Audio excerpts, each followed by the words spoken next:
Pitanje za ministra Vujovića, Ministarstvo finansija. Novi pravilnik o evidenciji PDV-a koji treba da uđe u primenu od 1.1.2018. godine, velika obmana.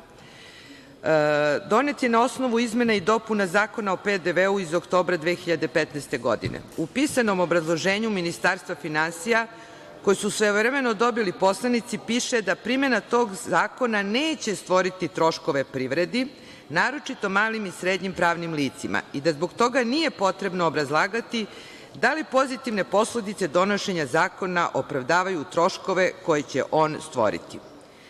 Međutim, po skromnoj proceni, novi pravilnik o evidenciji PDV-a stvara dodatne troškove privredi, to je pretpostavljam poznato i ministru finansija, najmanje od 18,5 miliona evra. Shodno tome, Ministarstvo finansija trebalo bi da odgovori na pitanje – da li je pravilnik usklađen sa propisima EU? Toliko stavki u evidenciji PDV-a nije zabeleženo ni u jednoj zemlji članici Evropske unije. Da li su pozitivne posledice donošenja zakona takve da opravdavaju troškove koje će on stvoriti?